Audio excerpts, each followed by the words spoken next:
So Palestinians are beginning to die, and not in small numbers, as a result of the famine resulting from the Israeli war, genocide, and constant attacks on United Nations and other organizations' aid that they are trying to get to Gaza to stave off the starvation.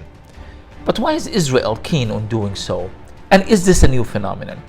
The fact is, Israel has used food as a weapon for a very, very long time.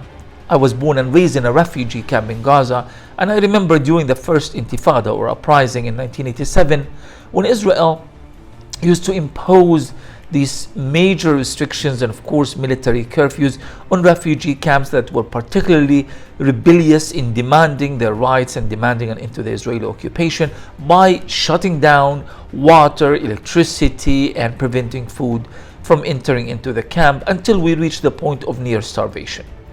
And so forth and so on. So this is an old strategy. 2006, Dov Weisglass, he was an advisor to that Israeli Prime Minister Ariel Sharon, that we call the butcher of Sabra and Shatila, or the bulldozer. What Weisglass said when they were still starting to impose a very strict siege on Gaza, he said that we do not intend to kill Palestinians, but we do intend to put them on a diet. Kind of a funny way of saying we want to starve them, but we don't necessarily want to have them all die as a result of that starvation. And indeed, that's exactly what they did. Haaretz, the Israeli newspaper, reported about leaked documents showing that the Israeli military was in fact counting calories. How many calories should we allow Gazans to have without spoiling them too much, but without killing them either? It's an old strategy. They've used it repeatedly. On October 8th, one day after Al-Aqsa flood operation, Yoav Gallant said that we are going to impose a total siege on Gaza, no food, no water, no fuel. It's a very famous statement that was quoted repeatedly, but also in the trial or in the attempt by the government of South Africa to hold Israel responsible for the crime of genocide at the International Court of Justice. Some people thought, well, he's very angry because of what happened on October 7th. But as I said, the context to the starvation of Palestinians is a very old context. It happened years and years, and it's been going on for such a long time. It really is as old as the Israeli occupation itself. But now, why are they starving Palestinians to the point that they are actually killing them? Not putting them on a diet, but rather killing them. And the answer is very simple.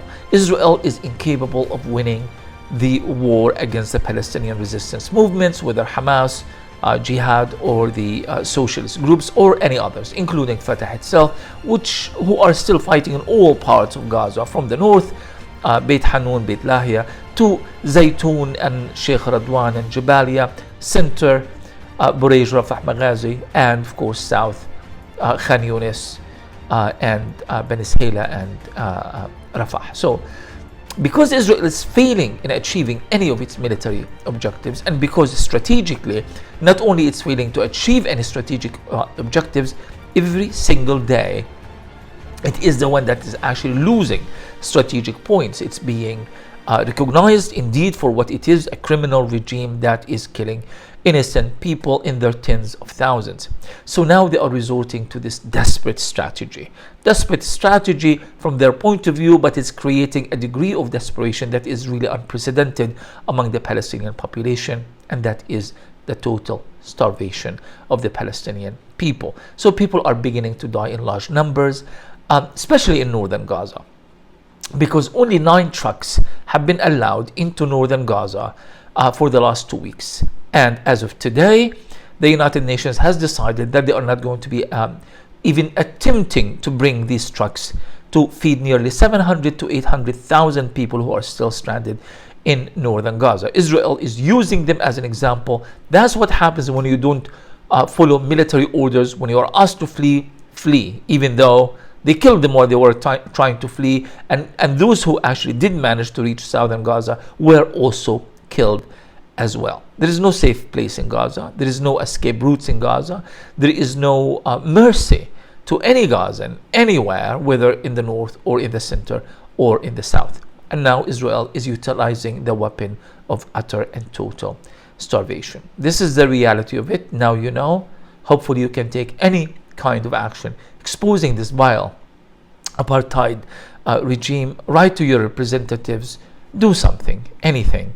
Because when this is all said and done, we're going to look back and we are going to think, I hope or I wish that I did, in fact, do something when the Palestinian people, especially their children, were starving to death. Thanks for listening.